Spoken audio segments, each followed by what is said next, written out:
जिंदगी का एक टुकड़ा चख ले जरा, चख ले जरा।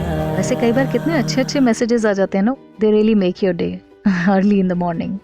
वैसे यहाँ ना मैं वो फूल पत्ती वाले गुड मॉर्निंग वाले मैसेजेस की बिल्कुल भी बात नहीं कर रही हूँ।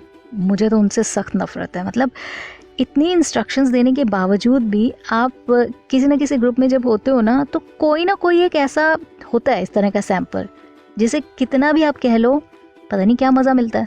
मतलब वैसे किसी को मुंह से इतना गुड मॉर्निंग नहीं कहा होगा, लेकिन ये फॉरवर्ड्स करने में क्या मज़ा मिलता है।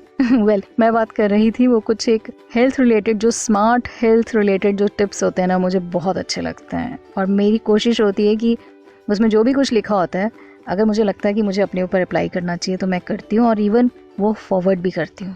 क्या पता अनजाने में किसी का भला हो जाए। चख ले जरा।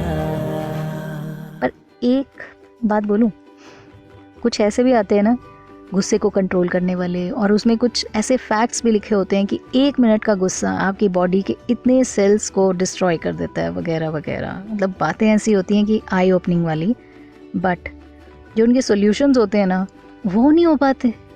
अब एक सिंपल सा solution, most of the time आपने पढ़ा होगा कि जब कभी आपको गुस्सा आता है तो लंबी सांस लो और 1 से लेकर 10 तक काउंटिंग करो, या फिर उल्टी काउंटिंग करो 50 से। अब ऐसे में एक पल के लिए जस्ट इमेजिन, आप किसी बिजी रोड पर जा रहे हो, बम्पर टू बम्पर ट्रैफिक चल रहा है, अचानक से पीछे से किसी ने आपकी गाड़ी को ठोक दिया। उस टाइम पर आप लंबी सांस लोगे, उल्टी गिनती गिनोगे, शायद नहीं, गाड़ी बंद करोगे और बाहर निकलोगे, और फिर मुझे नहीं लगता कि मुझे इसके आगे बोलना चाहिए। वैसे बाय द वे अभी ले ही लो लंबी सांस, अच्छा होता है हेल्थ के लिए। चख ले जरा। वैसे कैसी लगेगी आपको इस तरह की फिल्म जिसमें ना कोई फन हो, ना कोई थ्रिल हो, ना कोई क्लाइमैक्स हो, और एंड भी हो तो वो भी एकदम थका सा? आपको लगेगा ना मेरे तो पूरे के पूरे पैसे ही बर्बाद हो गए, हम क्यों आए इसको देखने।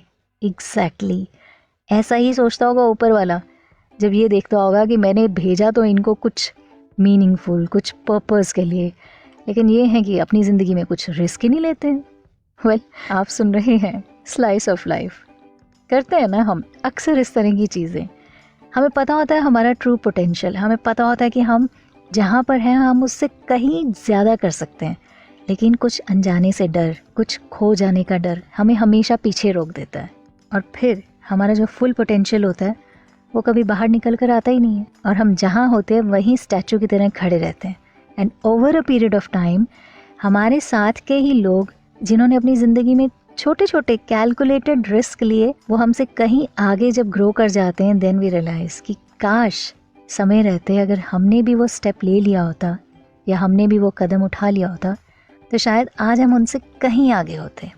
ये सोचने के बाद अगर आपको ये लग रहा है कि काफ़ी दिनों से एक जॉब शिफ्ट करने का, या फिर बिजनेस में कुछ एक नया वेंचर स्टार्ट करने का, या फिर कुछ नई इन्वेस्टमेंट करने का चल रहा था ना दिमाग में, तो अब आपके हाथ में कि उसे चलाते रहोगे या फिर उसे कर दोगे। वैसे इसी से जुड़ी ना मुझे कहानी याद आई, सुनाओ। चख ले जरा। एक छोटा सा बच्चा गर्मियों की छुट्टियों में अपने दादाजी के पास घूमने आया। एक दिन वो बड़ा खुश था। उछलते कूदते वो अपने दादाजी के पास पहुंचा और बड़े प्राउडली बोलता है, जब मैं बड़ा होऊंगा ना तो बहुत बड़ा बिजनेसमैन बनूंगा। आप मेरे दादू हैं, क्या आप मुझे कुछ सक्सेस के टिप्स दे सकते हैं? दादाजी ने कहा हाँ, और बिना कुछ कहे वो अपने पोते का हाथ पकड़े उसे पास की एक नर्सरी में ले गए। नर्सरी में से दादाजी ने 2 छोटे छोटे पौधे खरीदे और घर वापस आ गए। आने के बाद उन्होंने एक पौधा घर के बाहर लगा दिया और एक पौधा गमले में लगाकर घर के अंदर रख दिया, और अपने पोते से पूछा, तुम्हें क्या लगता है फ्यूचर में कौन सा पौधा ज़्यादा सक्सेसफुल रहेगा, ज़्यादा ग्रो करेगा? वो छोटा बच्चा कुछ देर के लिए सोचता रहा, फिर बोला, दादू घर के अंदर वाला पौधा ज़्यादा ग्रो करेगा क्योंकि वो हर तरीके से सेफ है। बाहर वाले पौधे को तो बहुत कुछ सहना पड़ेगा ना, कभी आंधी, कभी बरसात, कभी तेज़ धूप, तो मुझे डाउट है कि बाहर वाला ग्रो नहीं कर पाएगा। दादाजी बोले, चलो देखते हैं आगे क्या होता है। चख ले जरा। कुछ दिन के बाद उनके पोते की छुट्टियां खत्म हो गई और वो वापस अपने मम्मी पापा के यहाँ चला गया। इस बीच दादाजी दोनों पौधों का बराबर ध्यान देते रहे। समय बीतता गया।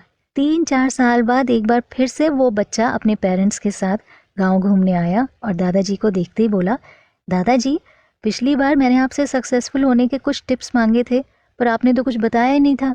इस बार तो आपको ज़रूर कुछ ना कुछ बताना पड़ेगा। ये सुनकर दादाजी ने स्माइल किया और उस बच्चे को वहीं ले गए जहाँ पर उन्होंने गमले में पौधा लगाया था। अब वो छोटा सा पौधा एक बहुत ही सुंदर पेड़ में बदल चुका था। वो बच्चा बोलता, देखा दादाजी, मैंने कहा था ना ये वाला पौधा अच्छे से ग्रो करेगा। अच्छा बाबा अच्छा, पहले बाहर वाले का भी तो हाल देख ले। ये कहते हुए दादाजी अपने पोते को बाहर ले गए और बाहर एक बड़ा सा पेड़ बहुत ही प्राउडली खड़ा था। उसकी ब्रांचेस दूर दूर तक फैली थी और उसकी छांव में कुछ एक लोग आराम से बैठे बातें कर रहे थे। बेटा अब बताओ कौन सा पौधा ज़्यादा ग्रो किया? दादाजी ने पूछा। बाहर वाला दादू, लेकिन ये कैसे पॉसिबल हुआ? बाहर तो उसे ना जाने कितने खतरों का सामना करना पड़ा होगा। फिर भी? इस पर दादाजी बोले, हाँ लेकिन चैलेंजेस फेस करने के अपने रिवॉर्ड्स भी तो हैं। बाहर वाले पेड़ के पास आज़ादी थी, वो अपनी जड़ें जितनी चाहे उतनी फैला ले, अपनी शाखाओं से आसमान को छू ले। तो बस इसी तरह तुम भी ध्यान रखना, ज़िंदगी भर सेफ ऑप्शन चूज़ करते करते तुम कभी भी उतना ग्रो नहीं कर पाओगे जितनी की तुम्हारी कैपेसिटी है। लेकिन अगर तुम सारे रिस्क के बावजूद इस दुनिया का सामना करने के लिए तैयार रहते हो तो तुम्हारे लिए कोई भी एम को अचीव करना इम्पॉसिबल नहीं है। लड़के ने अपने दादाजी की बात सुनी और फिर एक नज़र उस बड़े से वृक्ष की तरफ डाली।